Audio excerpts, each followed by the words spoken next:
Bab 14. Pagi itu udara Bandung terasa lebih segar dari biasanya. Devi berdiri di depan gedung kantor.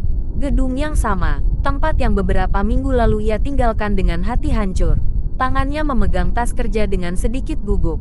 Ia menarik napas pelan. Jujur saja, ia masih merasa ragu. Banyak hal yang terjadi sejak terakhir kali ia berada di tempat ini.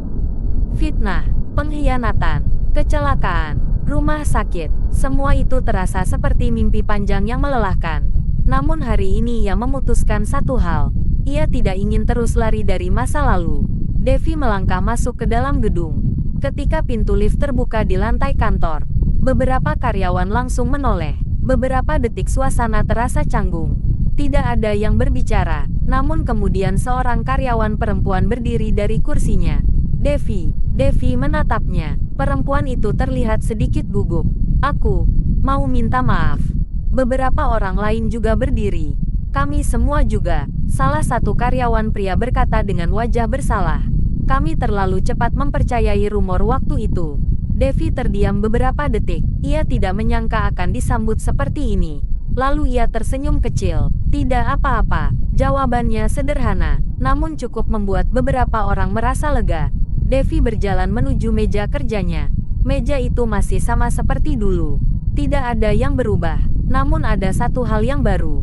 Sebuah tanaman kecil diletakkan di sudut meja. Daunnya hijau segar. Di samping pot itu ada sebuah catatan kecil. Devi membacanya pelan. Selamat datang kembali. Tidak ada nama di bawahnya. Namun Devi sudah tahu siapa yang menaruhnya. Ia menoleh ke arah ruang kerja CEO. Pintu ruangan itu masih tertutup. Tidak lama kemudian pintu ruang CEO terbuka. Faisal keluar dari ruangan itu. Beberapa karyawan langsung kembali fokus pada pekerjaan mereka. Namun mata Faisal langsung menemukan Devi. Mereka saling menatap beberapa detik. Suasana terasa sedikit canggung. Faisal berjalan mendekat. Selamat pagi. Devi tersenyum kecil. Selamat pagi, Pak. Faisal memperhatikan wajahnya. Kamu terlihat lebih sehat. Devi tertawa kecil. Dokter juga bilang begitu. Beberapa detik mereka hanya berdiri tanpa bicara. Lalu Faisal berkata pelan, "Terima kasih sudah kembali." Devi mengerutkan kening sedikit. "Terima kasih." Faisal mengangguk. "Perusahaan ini membutuhkan kamu." Ia berhenti sebentar, lalu menambahkan dengan nada lebih lembut. "Dan saya juga." Devi tidak langsung menjawab. Pipinya sedikit memerah. Namun ia mencoba tetap tenang. "Saya hanya melakukan pekerjaan saya." Faisal tersenyum tipis. "Justru itu yang membuat kamu berbeda."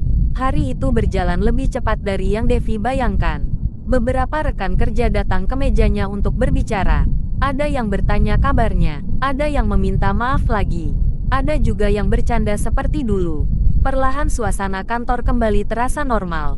Namun ada satu hal yang berbeda. Beberapa kali Devi merasa seseorang memperhatikannya. Dan setiap kali ia menoleh, Faisal selalu terlihat sedang melihat ke arahnya dari ruang kerjanya.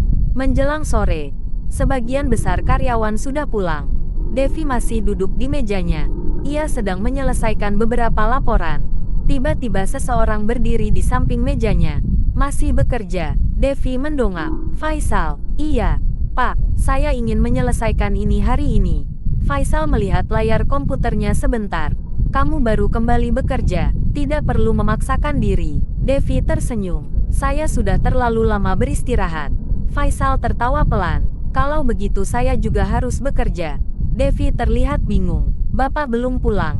Faisal menggeleng. "Saya menunggu kamu." Devi langsung terdiam. "Menunggu saya?" Faisal mengangguk santai. "Saya ingin memastikan kamu tidak pulang sendirian."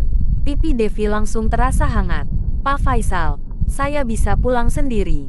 Faisal tersenyum. "Saya tahu." Ia menatap Devi dengan tenang. "Tapi kali ini, biarkan saya yang mengantar." Beberapa menit kemudian mereka keluar dari gedung kantor bersama. Udara sore Bandung terasa sejuk. Lampu jalan mulai menyala. Mereka berjalan menuju parkiran. Suasana di antara mereka terasa berbeda. Tidak lagi seperti hubungan atasan dan karyawan. Lebih seperti dua orang yang sedang mencoba mengenal satu sama lain lagi. Ketika mereka sampai di mobil, Faisal membuka pintu untuk Devi. Devi menatapnya dengan sedikit heran.